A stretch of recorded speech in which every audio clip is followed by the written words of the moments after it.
Salam alaikum. Bonjour à tous. C'est Joël, Sadar Bitara, Moudara. Merci pour votre confiance. Alors, dans le cadre de cette session consacrée à la nutrition et la santé, je vais aborder avec vous la réglementation ou les réglementations et les normes alimentaires et surtout tous les efforts consentis par le ministère de la Santé dans la promotion d'une nutrition et une alimentation saine et durable. Alors, juste une plaque pour faire la distinction, la différence entre alimentation et nutrition. On les amalgame. Il y a une petite différence, c'est-à-dire il faut la comprendre parce que l'alimentation, c'est vraiment l'acte de manger, le choix ainsi que les habitudes alimentaires. Tandis que la nutrition, c'est un processus interne de transformation des aliments. À ce moment-là, on va s'intéresser à la composition de l'aliment, à sa digestion et à son utilisation par l'organisme. Donc, ce qui a été dit justement par le docteur Kadri, il a beaucoup abordé le volet nutrition. Donc, mais l'alimentation va englober la nutrition parce qu'il y a aussi les comportements alimentaires et les habitudes qui suivent. Alors, juste pour reprendre, évidemment, notre alimentation peut être notre médicament, comme l'a si bien dit Hippocrate, donc le père de la médecine dès l'Antiquité. Une alimentation saine, donc dans une balance équilibrée, va être une véritable médecine préventive. En revanche, une alimentation malsaine, déséquilibrée, va engendrer l'apparition de nombreuses maladies. Alors, il faut savoir que les risques d'avoir des maladies qui sont liées à de mauvaises habitudes alimentaires peuvent être minimisés. Et là, on va parler de l'enfant. Tout au long de la vie, on peut maintenir un poids sain dès l'enfance et on va consommer des aliments faibles en graisses saturées, en acides gras, en sel et en sucre. Alors, il y a un terme, un acronyme très court qu'on va utiliser, qu'utilisent les anglo-saxons, c'est le HSSF. Éviter tout ce qui est high, sugar, salt and fat, les HSSF. Et ces fameux HSSF, on va les trouver surtout dans les aliments ultra transformés qu'on va acheter avec notre argent dans les commerces. Pourquoi on doit les éviter? Parce que ces régimes alimentaires malsains vont être associés à des taux d'obésité élevés. Donc, on a des chiffres du ministère de la Santé. On sait qu'actuellement, le taux d'obésité est en recrudescence. On a un chiffre pour la région d'Alger, pour les enfants, qui est de 13%. C'est élevé. Et cette obésité constitue une épidémie, un fléau mondial croissant et un facteur avéré de risque des MNT, ces fameuses maladies non transmissibles. Alors, depuis toujours, on cherche à réglementer l'alimentation, depuis la nuit des temps. Donc, il y a des traces de réglementation qui ont varié selon les époques et selon les cas. Néanmoins, c'est surtout après la Deuxième Guerre mondiale qu'on s'est intéressé pour réglementer cette alimentation et on a sorti un règlement mondial qui s'intéresse à la fois, donc c'est un ensemble de normes, à la fois qui va protéger, garantir la qualité des aliments, mais aussi faciliter le commerce international parce qu'on sait qu'il y a toujours eu des transports dès la production pour arriver, pour que, par exemple, on va prendre les bananes dès leur production jusqu'à l'arrivée au consommateur, même si à l'autre bout de la planète. Ce qui est important, c'est que ce recueil de normes, il est basé sur l'analyse de risques et également, lorsqu'on n'a pas d'études, on va opter pour l'approche du principe de précaution. Alors, la vision stratégique du ministère de la Santé, depuis de nombreuses années, on s'intéresse justement à cette fameuse réglementation. Alors, il y a eu en 2015, dès 2014-2015, une réflexion dans le plan stratégique national multisectoriel de lutte intégrée contre les facteurs de risque des maladies non transmissibles.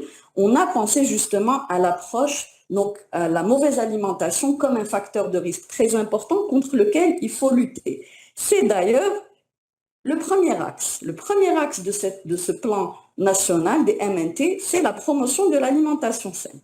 Par la suite, il y a eu le plan national de sécurité sanitaire des aliments. Donc, l'année dernière, la direction santé-environnement, en votre présence, monsieur le ministre, a été présenté et il démarre en 2024 jusqu'en 2030 et tous deux convergent vers le même axe. Donc, l'objectif spécifique premier du plan national, donc du PNSSA, étant de renforcer les politiques et le cadre réglementaire. Donc, on a d'un côté la promotion de l'alimentation saine, le renforcement des politiques, tous deux, bien évidemment, pour de la population.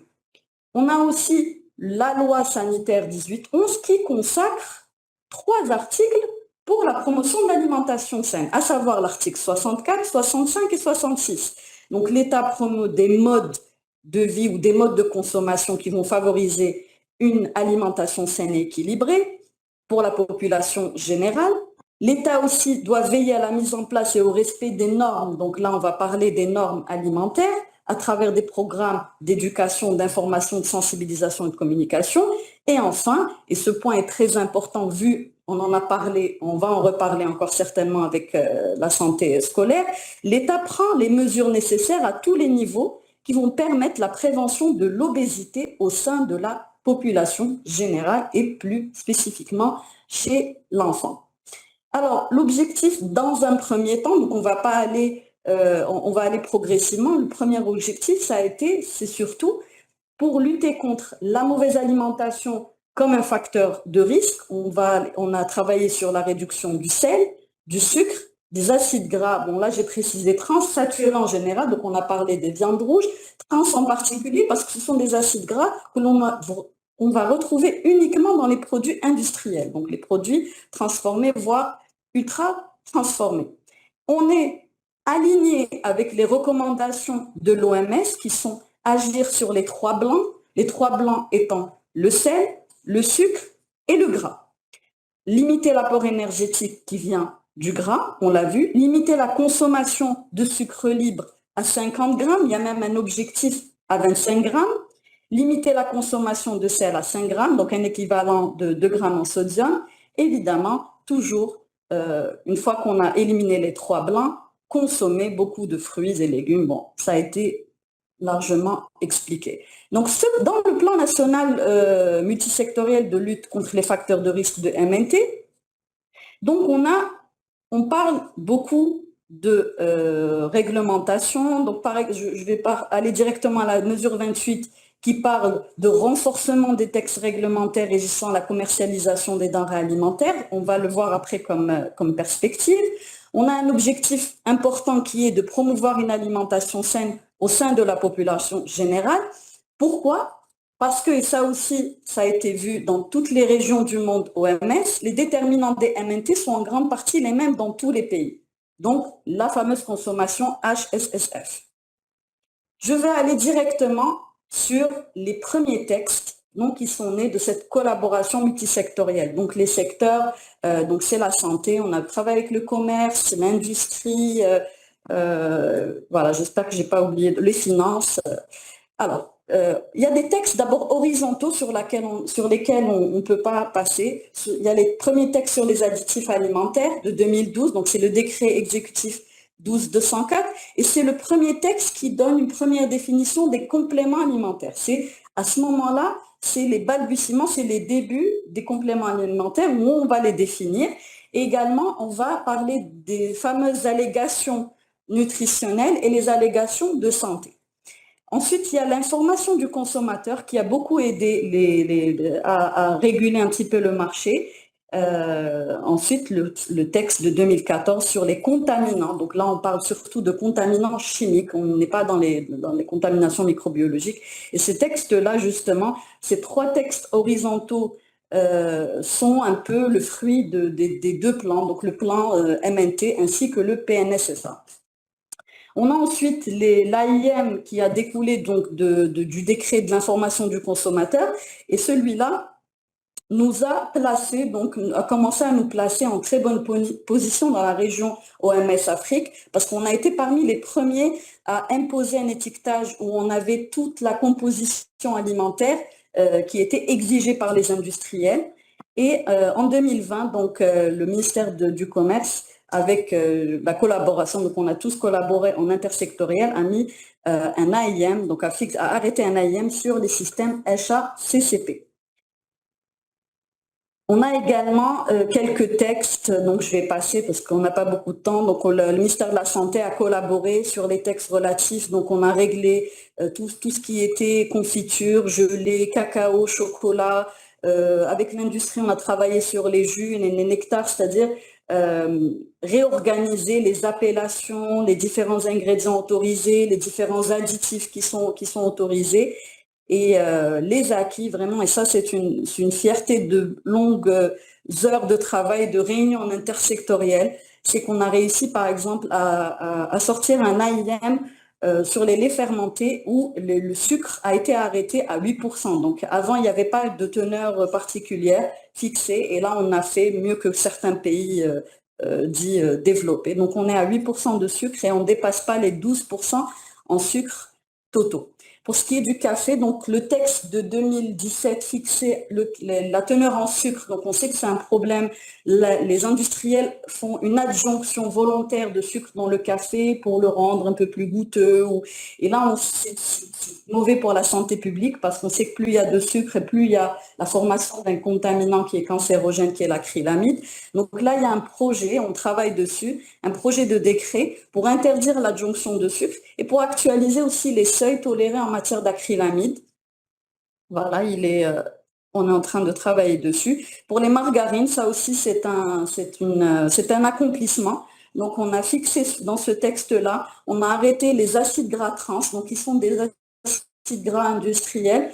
On ne peut pas en tolérer moins de 2% dans les margarines et les amalgames tartinables. Et ce texte-là est très important parce qu'il a réorganisé aussi la filière, la différence entre beurre, margarine, produits assimilables, etc. Il y en a beaucoup, hein. Moi, j'ai choisi les plus importants. On va s'arrêter peut-être une minute sur le texte qui est relatif aux boissons rafraîchissantes et c'est celui-là qui nous intéresse pour la saison estivale parce qu'on sait qu'il y a une consommation excessive. Alors actuellement, le texte donc de 2022, l'arrêté de 2022 fixe le taux de sucre totaux. Donc totaux, ça veut dire ajouter plus ceux qui sont déjà présents dans la boisson à 105 grammes par litre. Alors, la proposition qui a été faite en collaboration avec la société civile, c'est de encore descendre à 100 grammes par litre, vu les nouveaux chiffres, les nouvelles études par rapport au diabète chez l'adulte. Pardon? C'est déjà beaucoup, exactement. À 100 et on a des problèmes. Moins que ça, oui. C'est vrai, il y a des pays qui ont réussi à 80. D'arrêter. Alors, de descendre à 100 grammes, c'est déjà un souci, donc c'est un projet. On est en train de travailler dessus.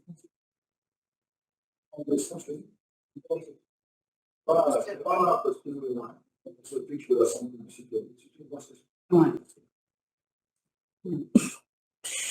Donc voilà, donc ça c'est le texte qui est en cours et justement on a besoin d'aide de toutes les parties pour continuer à défendre cette diminution et une révision des seuils relatifs à la caféine, à la taurine qui sont présentes dans les boissons énergisantes. Donc un petit mot par rapport à la collaboration du ministère de la Santé. Il y a eu beaucoup de bruit en ce moment par rapport à la sensibilisation. On s'est réunis, donc l'association de consommateurs, je pense qu'il y a les représentants présents aujourd'hui avec nous. On a travaillé ensemble pour justement une sensibilisation, sortir avec des recommandations, ce qui a été fait, des communiqués. On a investi un petit peu les médias par des passages dans les émissions. Des journées c'est-à-dire à chaque journée de formation, notamment la semaine de la prévention, on en a parlé. Donc le problème, c'est qu'il y a des mises en garde qui sont inscrites sur les produits, les substances dites énergisantes, mais il n'y a pas assez de sensibilisation des parents, des commerçants. Souvent, on va retrouver à l'école primaire, donc le premier palier, on va retrouver des enfants qui ont 7-8 ans avec des boissons énergisantes. Les parents ne savent même pas si c'est un jus ou si c'est un thé glacé. Elle va en parler justement, Madame Bousmaha, pour le milieu scolaire. Donc ces boissons-là sont interdites aux moins de 16 ans. Par exemple, ça je l'ai mis en rouge, c'est une information voilà, que les commerçants, par exemple, ne savent pas, les parents non plus. Il y a toute une série de mises en garde, les femmes enceintes, les diabétiques, les personnes sensibles à la caféine, ne pas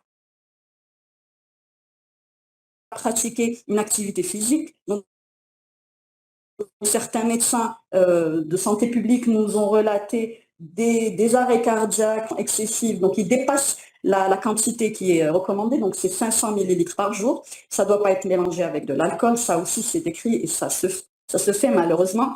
et aussi que ça perturbe le sommeil. Donc des parents ils emmènent leurs enfants chez les psychologues pour leur dire que leurs enfants, les psychologues peut-être s'intéressent aux écrans et tout, ils oublient de poser la question, est-ce que vous donnez à vos enfants des boissons énergisantes? Et la réponse est souvent oui. Et voilà. Voilà un petit peu pour je vais laisser quand même une partie pour ma collègue. Et je passe aux perspectives. Alors, l'alimentation saine à considérer donc comme un outil de bien-être et de prévention. Euh, il y a, il y a eu un travail, ce travail-là, on peine un peu, c'est pas évident parce que c'est en multisectorialité, c'est de travailler sur un modèle de profil nutritionnel comme cela se fait dans d'autres régions du monde. C'est que les produits destinés aux enfants qui ne répondent pas aux critères en termes de sel, de sucre, d'additifs, de calories, n'ont pas le droit à la publicité. Ils ont le droit, l'usine peut exister, ils peuvent vendre leurs produits, mais ils n'ont pas le droit d'avoir un marketing, c'est-à-dire des produits à hauteur de l'enfant ou par exemple sponsoriser un événement sportif ou le cirque, etc. Donc ça ne va pas ensemble. On ne peut pas fabriquer une pâte à tartiner très riche en graisse trans et en même temps aller sur la plage voilà, pour sponsoriser un festival ou autre. Donc ça, c'est un travail on avait déjà invité les représentants de l'ARAV à l'époque, donc l'autorité de régulation de l'audiovisuel. Donc cette fois-ci, là, c'est un projet à faire. Il y a le Nutri-Score qui a commencé, donc on a travaillé avec le ministère du Commerce, c'est eux qui l'ont. Et ça aussi, peut-être que ça va aider à mettre en place ce projet pour le modèle marketing pour les enfants. Il y a aussi toujours l'idée des messages publicitaires à mettre en boucle pour promouvoir une alimentation saine. Ah, un mot sur les compléments, oui, c'est vrai. Alors, j'en ai parlé, l'actualité des compléments, excusez-moi. Alors, donc là, il y a actuellement, donc on est en train de réglementer, donc avec la DGPES, on travaille avec la prévention sur un nouveau texte qui va englober tous les compléments alimentaires, c'est-à-dire que ce soit les compléments alimentaires composés de sels minéraux et de vitamines, comme a commencé le ministère du Commerce. Maintenant, avec la santé, on va rajouter les plantes, les champignons, la spiruline, et c'est un grand texte qui est en train de, voilà, qui a été, voilà, qui est en cours de finalisation. Et en parallèle, on a une commission sectorielle pour les allégations de santé et nutritionnelle pour les compléments alimentaires. Voilà. Je vais finir par parler aussi du regain donc d'intérêt sur les allégations de santé, non seulement pour les compléments alimentaires, mais également pour les produits alimentaires lambda, pas forcément des compléments. Donc il y a des demandes, des thés, des limonades, des yaourts. Ils veulent avoir une allégation dite de santé, un petit peu comme celle qui est demandée pour les compléments alimentaires. Donc là, on a travaillé avec la direction de la prévention pour créer justement une commission, cette fois-ci intersectorielle, parce qu'on a besoin aussi d'avoir les avis de l'industriel agroalimentaire et le commerce pour attribuer ou pour accorder ces fameuses allégations de santé.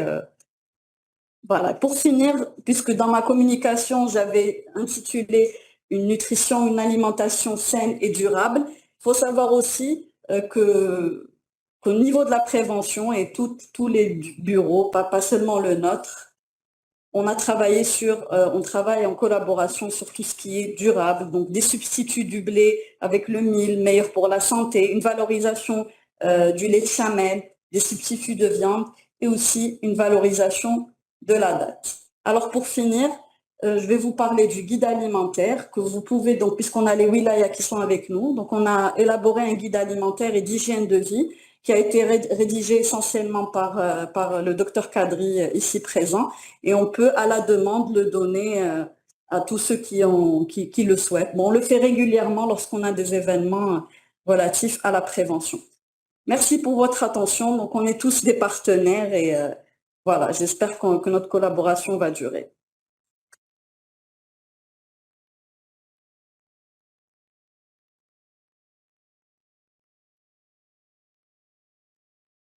Continuons sur la lancée. J'invite Madame Ousmapa pour nous parler d'une frange important de notre population, qu'une alimentation saine en milieu scolaire, je pense que... Voilà.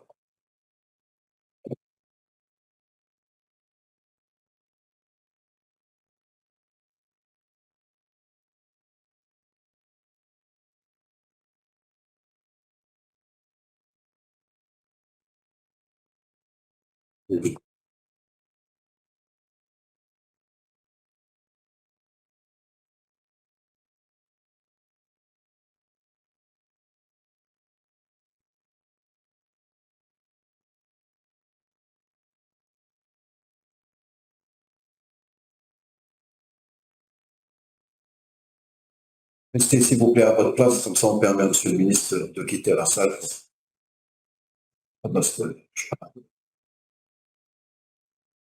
تفضلي.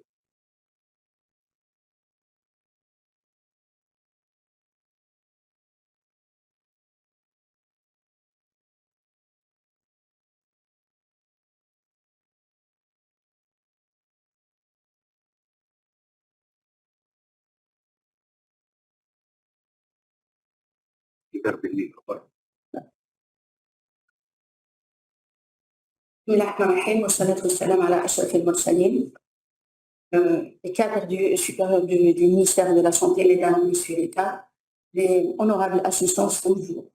Mon intervention aujourd'hui portera sur un outil stratégique souvent sous-estimé, c'est l'alimentation scolaire. On sait maintenant que la preuve scientifique que cette relation santé-nutrition, elle est là. La nutrition, ce n'est pas un luxe. La nutrition, c'est un axe essentiel pour prévenir et pour prévenir les maladies et améliorer la performance du système éducatif lui-même. Donc, ma présentation sera sur l'importance de l'alimentation scolaire, sur la nutrition, l'équilibre nutritionnel chez l'enfant, le rendement scolaire et la prévention des MNT. Selon l'OMS, un enfant sur 3 souffre de malnutrition, c'est-à-dire par excès, obésité ou par manque, c'est la dénutrition. L'association de ces deux, elle existe, elle va aggraver en plus le système de la santé. Selon l'UNICEF, une malnutrition entraîne une diminution de 20% des performances scolaires. Donc, je commence par les principes généraux de l'alimentation scolaire. L'alimentation n'est pas seulement un repas, c'est vraiment un déterminant majeur de la santé, car l'alimentation, elle joue un rôle fondamental dans la santé, le développement cognitif et les capacités d'apprentissage. Elle est essentielle à la réussite scolaire. Elle répond aux besoins spécifiques.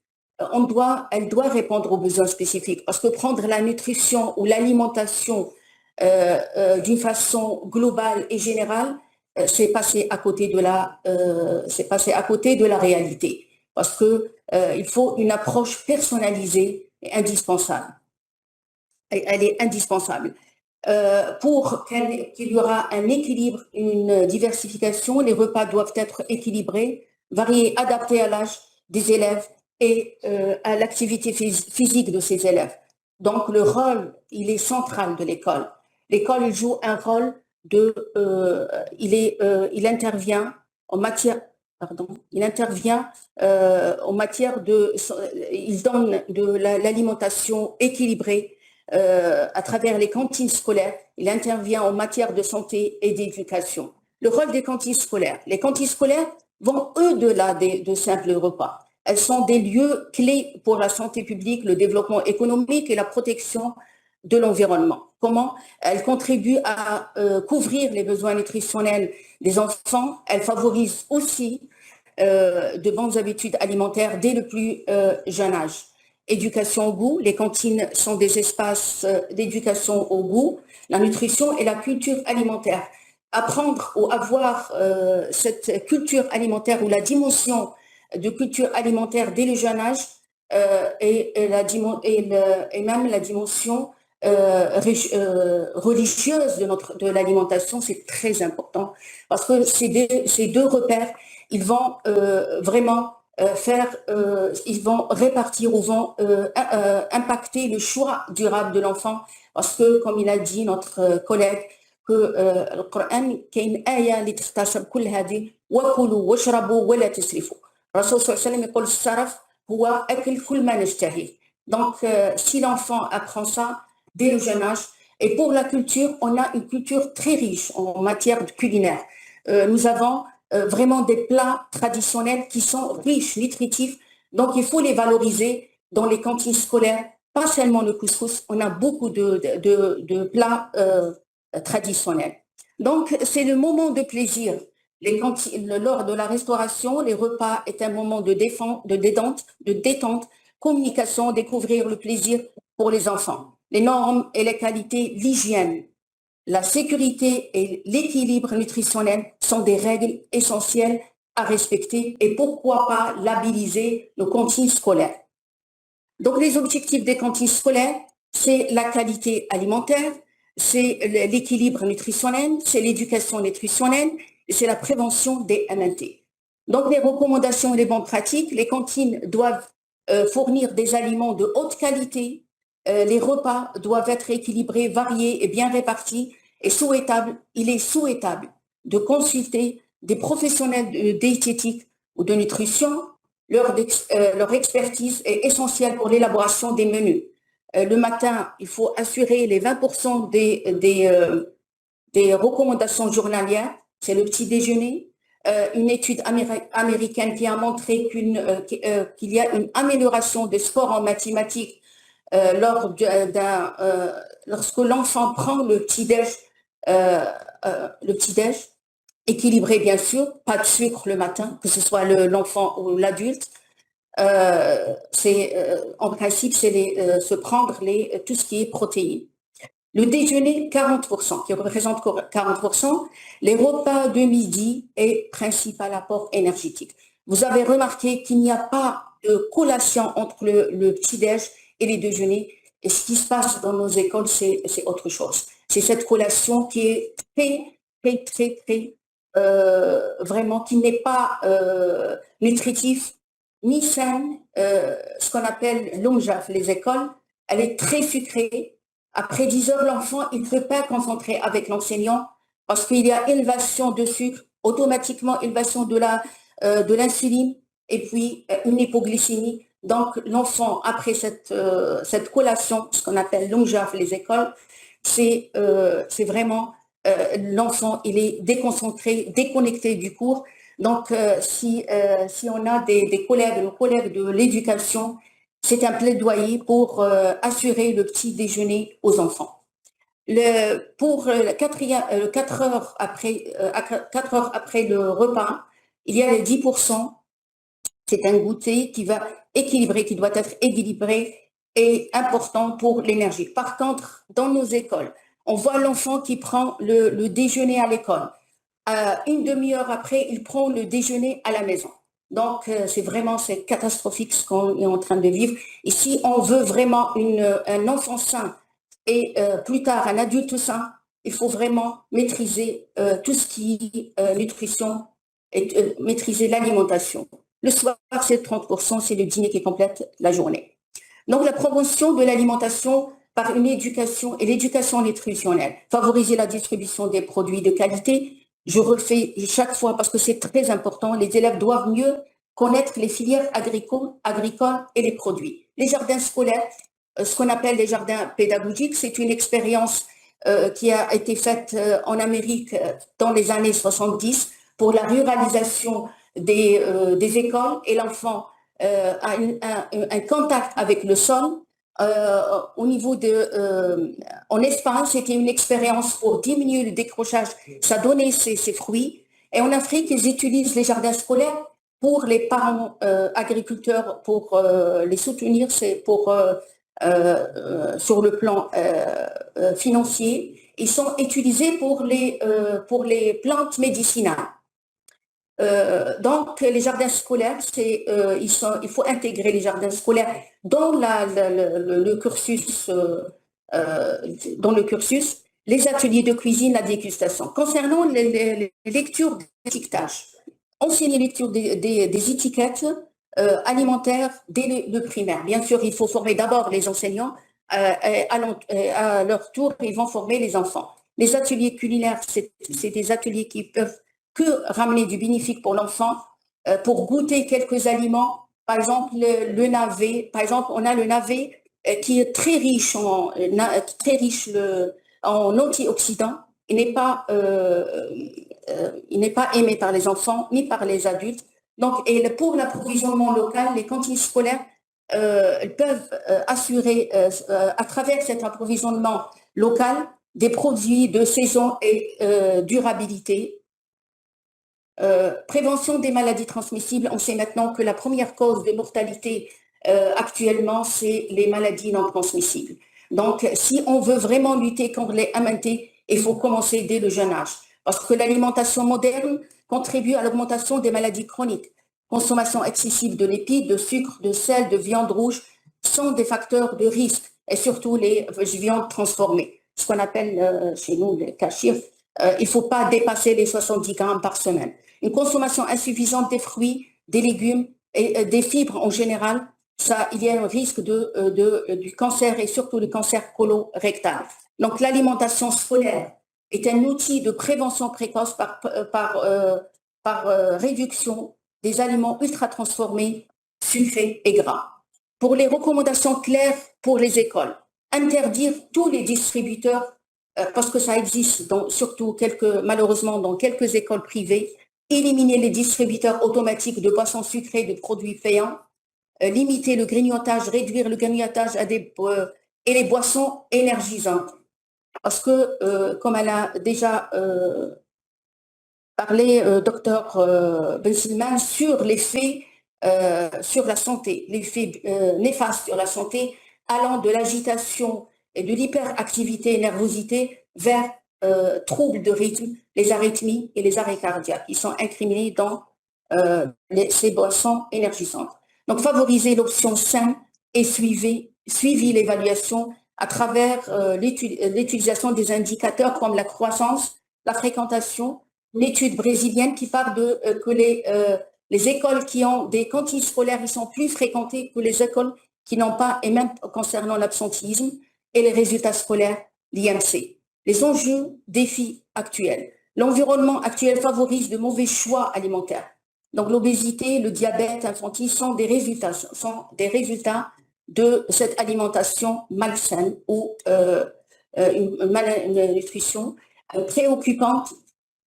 Elle est croissante parce que nous avons remarqué que l'obésité, elle n'existe pas, ça fait 10 ans. Dans les 21 pathologies les plus fréquentes à l'école, actuellement, elle est classée la 3e et la deuxième dans quelques wilayas. Donc, il faut améliorer la santé grâce à une meilleure nutrition, élaborer des normes, c'est très important. Il faut, et j'insiste, il faut labelliser nos cantines scolaires. C'est très important, pour réduire les facteurs de risque. Donc, les cantines scolaires comme un levier de santé publique. Le problème qui se pose, c'est que dans notre législation, les collectivités locales assurent la gestion des cantines scolaires. Le secteur de l'éducation nationale est également impliqué. Cependant, les défis liés à l'alimentation déséquilibrée dépassent ces seuls acteurs. La nutrition scolaire est un enjeu sociétal et social majeur, influencé par divers déterminants. La collaboration intersectorielle est la clé du succès. Le secteur de santé doit jouer un rôle du premier rang. Donc, en conclusion, la nutrition scolaire est un investissement stratégique. Effet positif prouvé de l'alimentation, c'est prouvé dans toutes les études. Programme de nutrition en milieu scolaire, puisqu'on a un programme de santé scolaire qui assure la santé et le bien-être des enfants, prévenir et prendre en charge les pathologies, dépister et assurer l'orientation des cas si nécessaire. Donc, on doit intégrer le programme nutrition aux activités, le dépistage nutritionnel et à l'équipe de santé scolaire, un nutritionniste ou un connaisseur un spécialiste de l'alimentation. Intégrer l'éducation nutritionnelle dans le parcours scolaire et surtout la nécessité d'une approche multisectorielle et durable pour l'élaboration d'un programme de nutrition au milieu scolaire qui sera un des axes importants dans un plan national stratégique de santé et nutrition. Et je vous remercie.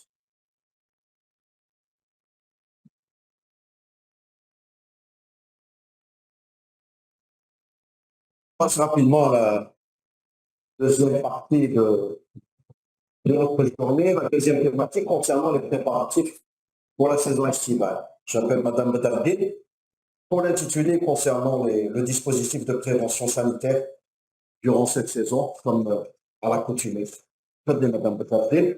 Et s'il vous plaît, on fait vite.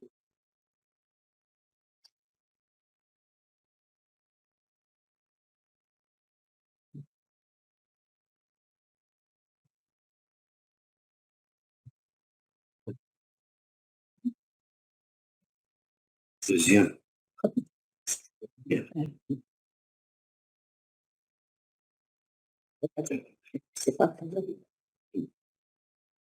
إذا بسم الله والصلاة والسلام على أعز خلق الله. أيها الحضور الموقر كل باسمه وكل بمقامه. أسرة الإعلام، السيدات والسادة متابعينا عن طريق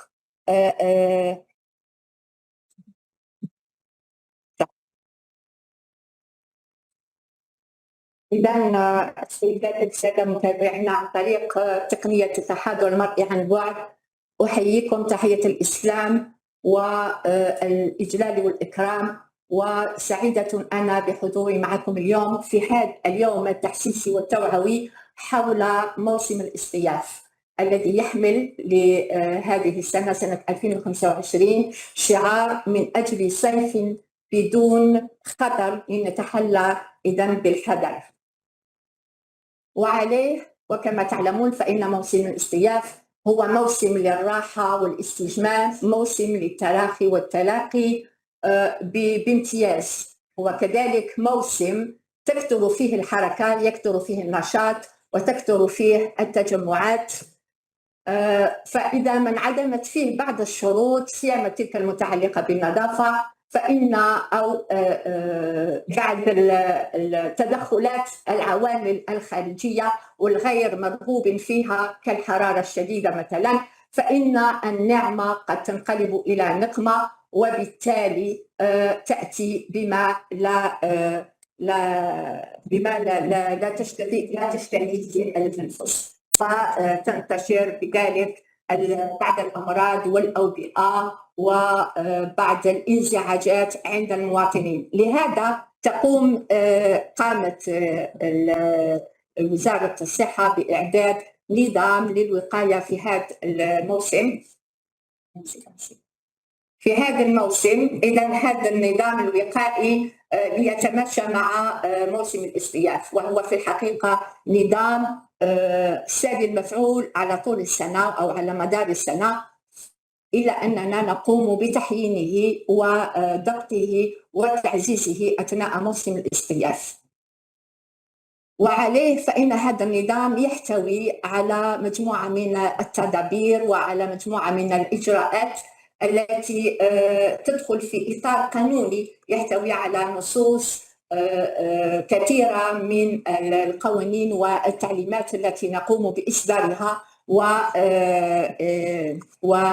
وإرسالها إلى مختلف الفاعلين، وعلى رأسهم السيدات والسادة الولاة من أجل الإعلام، وإلى مدراء الصحة السيدات والسادة المركزين على مستوى المراكز الاستشفائية الجامعية وكل مدراء المؤسسات الاستشفائية باختلاف أنواعها للتطبيق الصارم لها.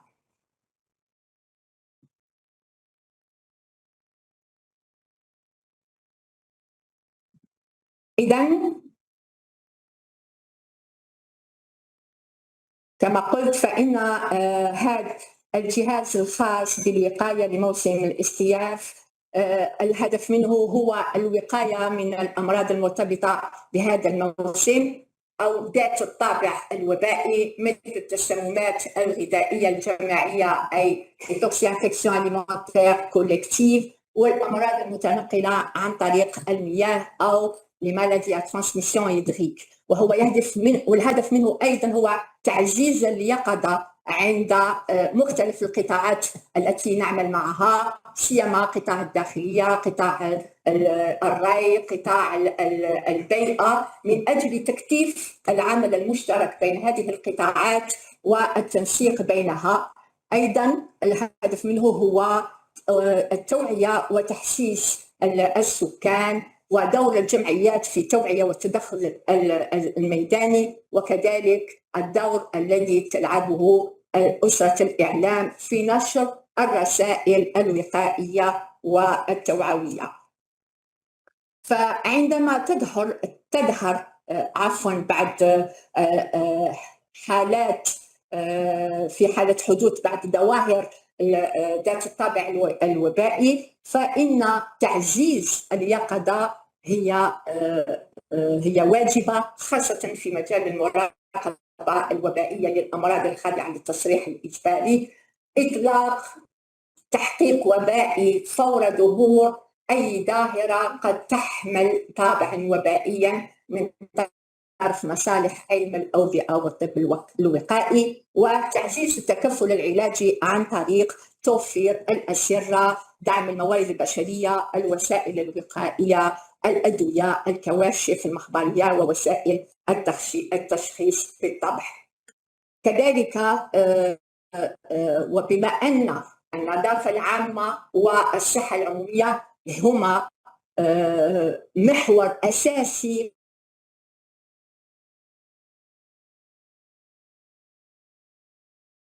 قطاع كثير السهر على تأمين التزود بمياه الشرب مطابقة للمعايير الصحية، وتعزيز الرقابة الكيميائية البكتيريولوجية، خاصة لشبكة إمدادات مياه الشرب أي الأوبي، المياه أثناء النقل بواسطة الصهاريج التي وللأسف هي التي تسببت في الآونة الأخيرة في أمراض متنقلة عن طريق المياه، أو ما يعرف بالهيباتيت A والفيروس الكبدي ألف. الهياكل الهيدروليكية، الآبار الفردية منها والجماعية أيضا، ومياه البحر ومياه المسابح، تطبيقا للمرسوم التنفيذي 93/164 المؤرخ في 10 جويلية 93. كذلك الحرص على جمع ونقل ومعالجة النفايات المنزلية بالعمل الوطيد والموثق بين جماعات الداخلية ووزارة البيئة، تعزيز الرقابة والنظافة والسلامة على مستوى المؤسسات ذات الطابع الغذائي، المطاعم، محلات الوجبات السريعة، قاعات الحفلات إلى آخره، بالتعاون مع الفرق المختلطة والتابعة لوزارة التجارة.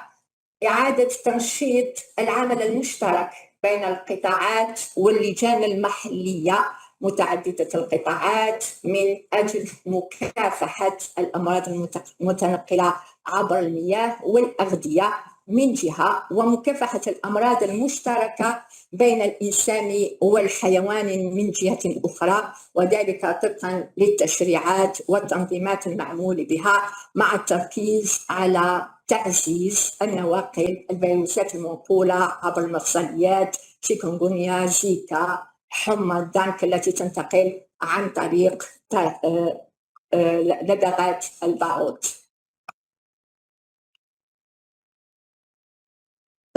أيضا التطبيق الصارم للمرسوم التنفيذي رقم 1/285 مؤرخ في 24 سبتمبر سنة 2001، المحدد للأماكن العمومية التي يمنع فيها التدخين. وأخيرا تطبيق بالنسبة لولايات الجنوب والهضاب العليا كل التدابير والقوانين التي تخص التسمم العقربي من قبل القطاعات المعنية.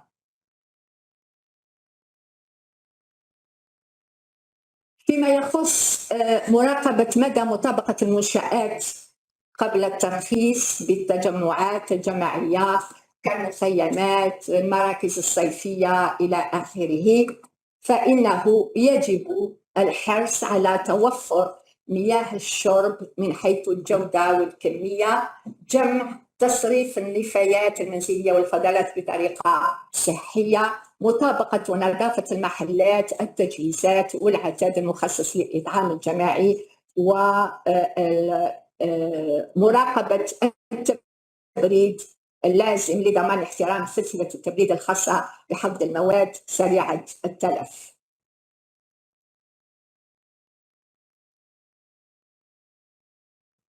ولا نستطيع أن نتكلم عن هذا الجهاز دون أن نتطرق إلى ما هو مهم أيضا من أجل أن يكون هذا الجهاز فعال، حيث يجب التطرق إلى أو توفر المنتجات الصيدلانية.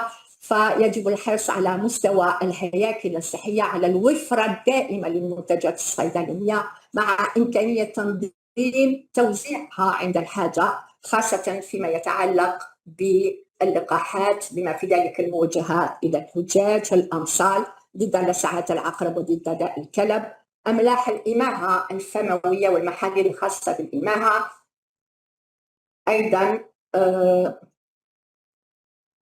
الكواشف الخاصة بأخذ العينات ووسائط الزرع، وباقي الأدوية واللوازم الطبية الاستهلاكية. كذلك لا نستطيع أن نتكلم عن نظام وقائي أثناء موسم الصيف دون التكلم عن التكوين، إذا تعزيز قدرات كل المهنيين وطواقم الأطباء وشبه الأطباء هو ضروري جدا، حيث يتم تنظيم حصص إعلامية وتكوينية لفائدة جميع المهنيين أطباء كانوا أم شبه طبيين حول أنشطة الوقاية المتعلقة بموسم الاصطياف، وتشمل المواضيع التالية: التسممات الغذائية الجماعية النظافة العامة، نظافة المياه والنظافة الغذائية، كيفية التعامل مع حالة مشتبه فيها لحمى تيفويد وحالة مشتبه فيها أيضا للكوليرا، كذلك حالات الإسهال عند الأطفال، المخاطر المرتبطة بالحرارة والتعرض لأشعة الشمس، التسمم العقربي، التصرف المناسب أمام حالة غريق، حالة حادث، حالة ضربة شمس إلى آخره. تنظيم دورات أيضا تكوينية لفائدة الأطباء والتقنيين العاملين على مستوى مخابر النظافة والولايات، حيث التي سجلت عددا كبيرا إذا من حالات التهاب الكبد الفيروسي ألف، وكذلك أعوان الهياكل البلدية المكلفين بالحفاظ على الصحة والنظافة العمومية، حول سيما المراقبة الجرثومية والفيزيوكيميائية لمياه الشرب ومياه السباحة، وأيضا تقنيات أخذ العينات.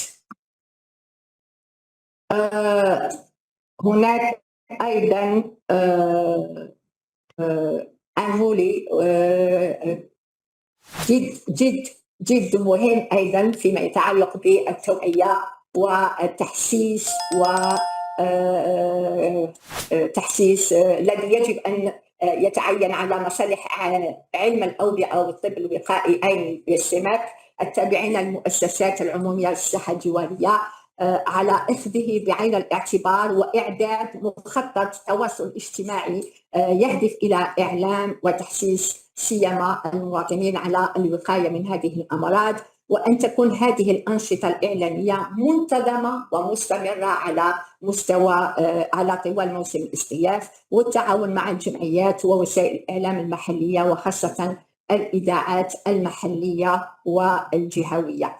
وأخيرا، إذا أردنا أن يكون هذا موسم الاصطياف موسم ناجح، فإن النجاح يقاس بمدى قدرتنا على ضمان صيف آمن خال من الأوبئة والمخاطر، وهذا لن يكون إلا بتضافر الجهود، جهود الجميع من السلطات المحلية، من الفرق طبية، من هيئات الرقابة، وبالتأكيد تدخل المجتمع المدني الذي نثمن دوره في الحيوي في الميدان. ويبقى شعارنا الأول والأخير هو أن الوقاية هي خير من العلاج. وأشكركم على إعطائكم.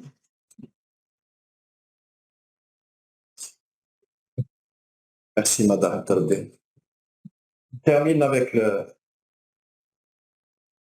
l'importance des urgences médico-chirurgicales au cours de la saison estivale.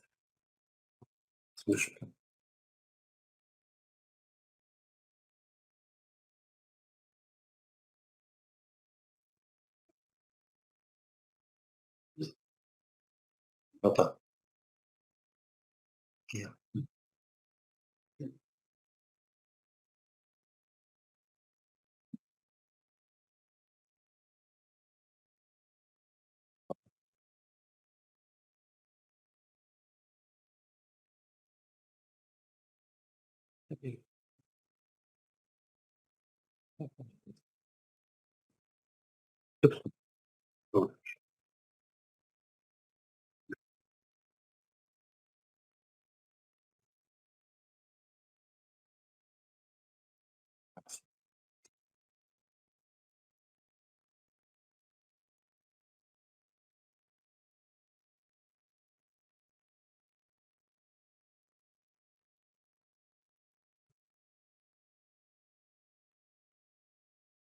Bon.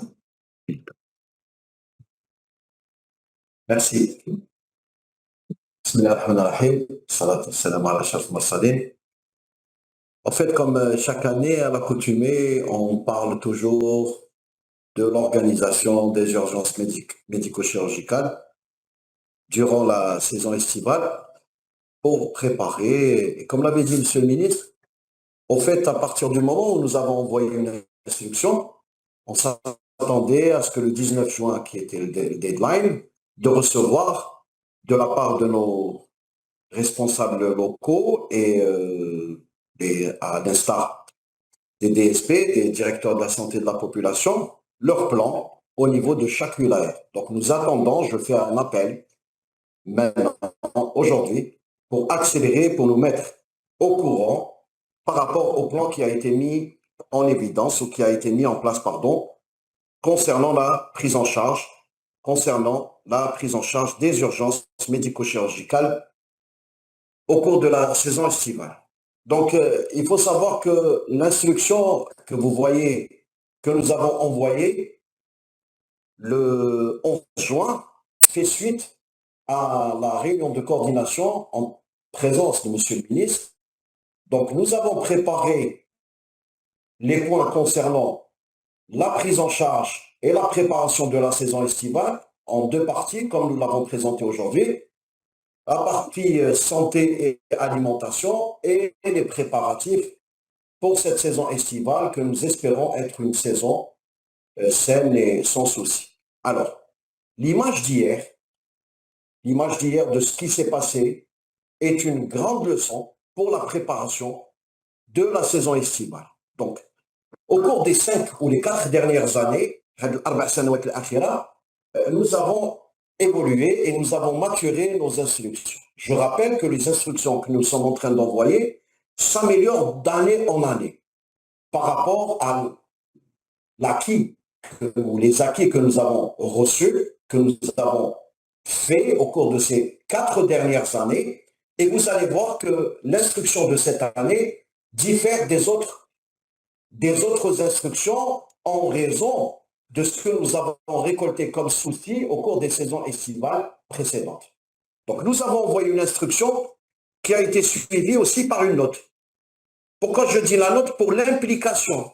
L'implication effective, je parle surtout de l'intérieur du pays, effective des établissements de santé privés. Parce que surtout les établissements hospitaliers privés, dans leur cahier de charge, la présence des services d'urgence. Cette présence des services d'urgence, bien évidemment avec l'aide de nos inspections régionales, je parle sous le contrôle de l'inspecteur général, qui doivent accompagner nos DSP, nos directions de la santé de la population, pour l'accomplissement effectif de la mise de ces activités d'urgence médicale et ou chirurgicale au niveau de ces établissements hospitaliers privés. Et vous allez voir que quelques pathologies sont intéressantes à développer au cours de cette communication. Donc, ce qui nous intéresse par rapport à cet été, c'est qu'il faut qu'il y ait une répartition adaptée, je dis bien adaptée à la saison. Et quelle que soit la wilaya, pas uniquement les wilayas côtières, même pour les wilayas des hauts plateaux et les wilayas du sud, sont concernés par la mise en place d'une répartition adaptée des points de garde et des services d'urgence. Il faut aussi qu'il y ait des conditions de sécurité de travail sur le social de nos équipes de garde. La redynamisation effective des comités d'urgence. Je pense qu'il est temps de faire des réunions périodiques pour cette période de cette saison estivale, pour réussir la saison estivale avec moins de soucis et moins de risques et moins de problèmes. Veillez bien sûr à la disponibilité des équipements, avec des ambulances en bon état de fonctionnement. Donc si nous avons des ambulances qui ne sont pas fonctionnelles, il faut veiller à les réparer le plus rapidement possible. Mettre un terme aux évacuations inutiles. Donc il faut bien réfléchir à ces circuits de prise en charge que vous devriez mettre en place au niveau de vos wilayas respectifs. Donc les inspections et les contrôles des points d'urgence. Donc la disponibilité des médicaments et bien sûr des équipements fonctionnels. Donc les stocks de médicaments, il faut qu'ils soient suffisants avec des équipements qui doivent être en marche. Il ne faut pas qu'il y ait des soucis où il y a un circuit de prise en charge avec un équipement de radiologie qui est défaillant, qui pourrait compromettre nos circuits de prise en charge au niveau de nos structures d'urgence. Mettre en place les procédures de réapprovisionnement, donc il faut se préparer, et ces structures de santé doivent également mettre en place des procédures pour s'assurer que les médicaments et les équipements soient stockés dans des conditions appropriées et qu'ils soient utilisés en toute sécurité. La gestion des congés. Il n'est nul doute que le congé est un droit inaliénable, mais il faut qu'il y ait une organisation de ces congés pour tout le personnel, pas spécialement le médical et le paramédical, bien évidemment, même l'administratif. Il faut qu'il y ait une continuité des soins au cours de cette période estivale. Privilégier la flexibilité dans les plannings pour répondre aux urgences et aux besoins imprévus. Donc, je ne vous apprends rien. Si vous avez des structures de proximité qui sont au niveau de la région côtière, et je pense que vous devriez les renforcer pour qu'il y ait une accessibilité aux soins pour nos concitoyens. Donc l'implication des structures et des établissements de santé privés, et donc vous pouvez revoir la note qui vous a été envoyée à travers l'intranet, et il faut à nos inspections régionales de suivre ces notes et ces instructions. Alors, on s'est habitué, on se prépare comme chaque année. J'espère que cette année, on aura moins de soucis.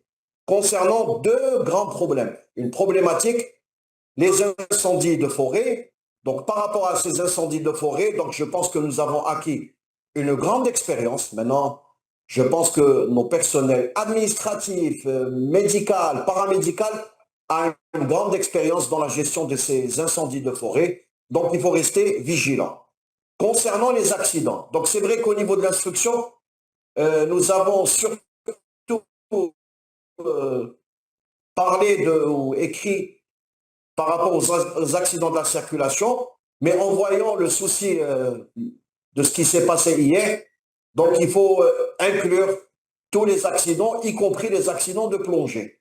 Les accidents de plongée, par la mise en place surtout de gardes de neurochir. Les gardes de neurochir sont très très importantes concernant la prise en charge de la saison estivale. Donc la coordination aussi, notre SAMU, la protection civile et les autorités locales est un dossier important. Deux pathologies doivent être prises en considération. Je parle bien évidemment des dialysés avec une note précise.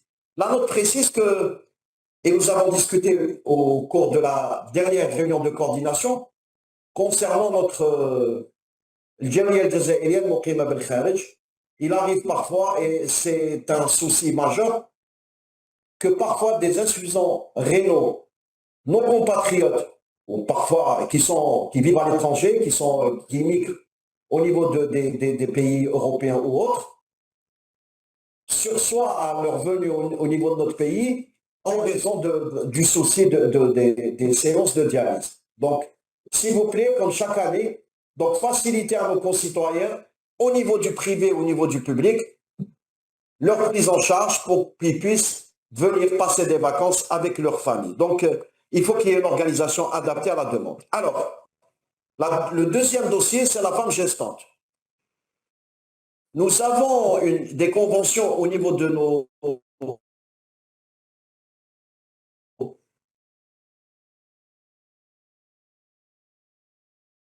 EHP, au niveau de nos établissements hospitaliers privés. Et bien évidemment, nous avons nos structures